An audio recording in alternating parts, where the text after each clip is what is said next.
हे कार्यक्रम उद्याला आहे, परंतु स्टेटस देखील अशा प्रकारचे धार्मिक तेढ निर्माण करणारे मी जे तुम्हाला मुद्दामून दाखवतो हे स्टेटस देखील तुम्ही बघून घ्या।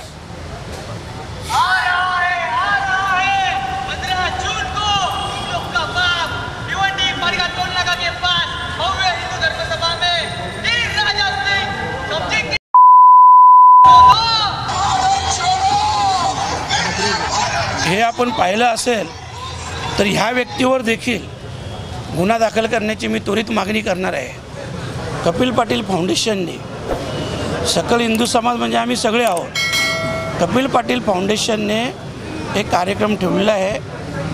कार्यक्रमास आमचा कुठलाही विरोध नाही, परंतु त्या कार्यक्रमास येणारे जे टी राजा म्हणून तेलंगणाचे आमदार आहेत यांच्यावर 105च्या वर गुन्हे दाखल आहेत। कमीत कमी 18 ते 20 गुन्हे हे धार्मिक तेढ निर्माण करणारे आहेत। आणि आपण पाहत असाल भिवंडी आज अनेक वर्षानुवर्ष आम्ही सर्व हिंदू मुस्लिम बांधव एकोपाने प्रेमाने इथं राहतो, आणि अशा वेळेस कोणीतरी परप्रांतातील एक आमदार आमच्याकडे येऊन जर इथली शांतता भंग करण्याचा प्रयत्न करत असेल, इथे हिंदू मुस्लिममध्ये तेढ निर्माण करण्याचा प्रयत्न करत असेल तर अशा व्यक्तीस आमचा विरोध आहे।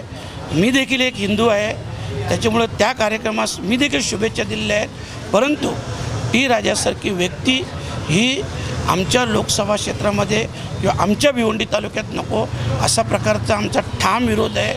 आणि हा विरोध उद्या देखील आम्ही तिथे करणार आहोत, कारण मी एक या लोकसभेचा खासदार, जबाबदार नागरिक या नात्याने माझ्या लोकसभा क्षेत्रात शांतता राहणे, सुव्यवस्था राहणे, कायद्याची सुव्यवस्था राहणे हे आमचं सगळ्यांचं कर्तव्य आहे। आणि आपण पाहत असाल 2-3 स्टेटस देखील मी बघितले। हे कार्यक्रम उद्याला आहे, परंतु स्टेटस देखील अशा प्रकारचे धार्मिक तेढ निर्माण करणारे मी जे तुम्हाला मुद्दामून दाखवतो हे स्टेटस देखील तुम्ही बघून घ्या।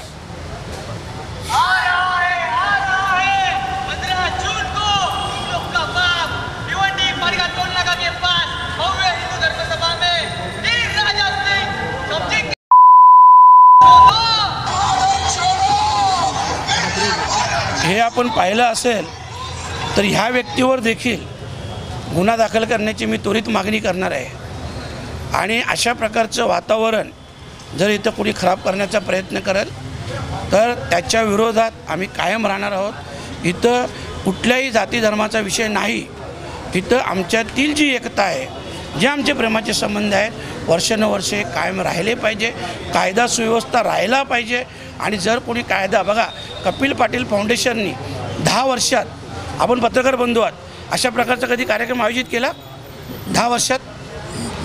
मग आज पडल्यानंतर हा कार्यक्रम का? तुम्हाला या भिवंडीची शांतता भंग करायची आहे, तुम्हाला भिवंडी दंगली घडवायची आहेत, नक्की कपिल पाटीलला काय करायचं आहे? आणि राहिला विषय हिंदू धर्माचा, आम्ही हिंदू आहोत, मी देखील माझ्या धर्माचं पालन करतो आहे, परंतु माझ्या धर्माची शिकवण आहे की इतर धर्मांचा आदर करायचा, आणि आम्ही आमच्या धर्माच्या शिकवणीनुसार चाललो आहे। आणि अशा प्रकारचं मी आताही सांगतो, कपिल पाटील फाउंडेशन आणि कपिल पाटील यांनी आता लोकांनी तुम्हाला तुमची जागा दाखवलेली आहे। आता कमीत कमी अशा प्रकारच्या जातीय दंगली घडवण्याचा किंवा लोकांमध्ये तेढ निर्माण करण्याचा प्रयत्न करू नका। एक्सप्रेस न्यूज हिंदी पर वीडियो देखने के लिए करें लाइक, शेयर और सब्सक्राइब। बेल आइकन दबाना ना भूलें।